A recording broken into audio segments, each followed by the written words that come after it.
Bismillahirrahmanirrahim. Bagaimana tanggapan Ustadz dengan Dr. Zakir Naik yang senantiasa memperdebatkan agama dengan argumentasi-argumentasi? Apakah boleh mengikuti argumen beliau? Ya, Zakir Naik itu bukan seorang ulama, ya, bukan seorang alim beliau. Ya, karena itu ada kekeliruan-kekeliruan di dalam sejumlah pembahasan yang berasal dari beliau. Tapi metodenya, cara membantah ahlul kitab itu banyak orang-orang umum mengambil manfaat darinya dalam hal yang seperti itu. Padahal yang seperti itu disyukuri untuknya, orang mengambil manfaat. Tapi kalau seorang belajar menuntut ilmu, iya, itu dalam menghujjah, mendebat orang-orang Nasara, itu ada buku-buku tersendiri ditulis oleh para ulama. Iya, Syekhul Islam punya buku ditulis dalam berjilid-jilid, judulnya Al-Jawabus Sahih liman baddala dinahu bid-dinil masih. Ibnul Qayyim punya buku dicetak dalam, ada cetakan 2 jilid, ada 1 jilid. Ya, Hidayatul Hayara, memberi petunjuk kepada orang yang bingung terkait dengan orang-orang yang berada di atas agama Nasara.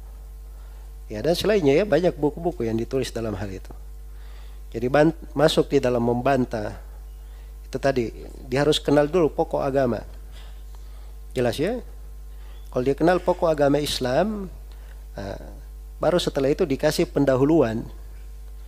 Itu ada ilmu tersendiri, namanya ilmu al-maqalat, ilmu tentang keyakinan-keyakinan yang batil.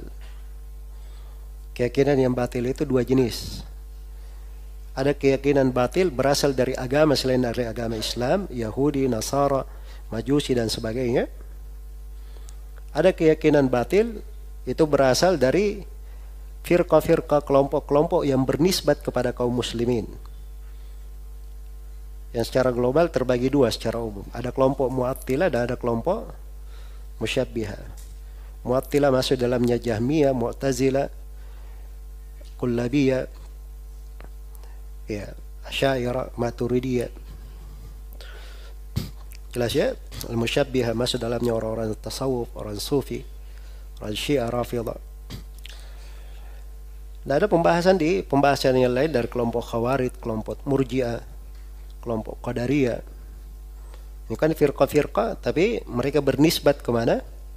Ke Islam. Itu ada ilmunya tersendiri, namanya ilmu apa? Al-Maqalat. Dia perlu pendahuluan di ilmu itu supaya tepat sasaran kalau bicara.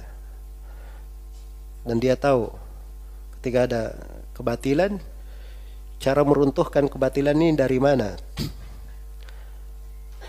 Ibaratnya ini ada kebatilannya kayak sebuah bangunan di depannya. Dia meruntuhkannya, dia hanya pukul atapnya saja. Ya, kebatilannya masih kelihatan. Ya, kebatilan itu harus diruntuhkan kadang sampai ke akar-akarnya. Jadi kalau pondasinya sudah runtuh, yang di atasnya juga habis semua, ya. Itu ada cara di dalam apa? Membantahnya.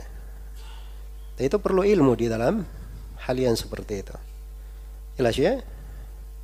Jadi secara umum ada sebagian hal yang kadang orang mengambil manfaat di situ, yang seperti itu tidak usah dipermasalahkan. Juga orang mengambil manfaat perkara yang bagus.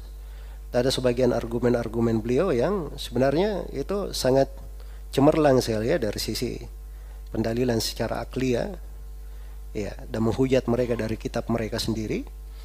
Itu adalah hal yang bagus, tapi itu tidak cukup, harus dilengkapi dengan apa? Hal-hal yang saya sebutkan itu tadi. Semoga Allah memberi taufik kepada semuanya.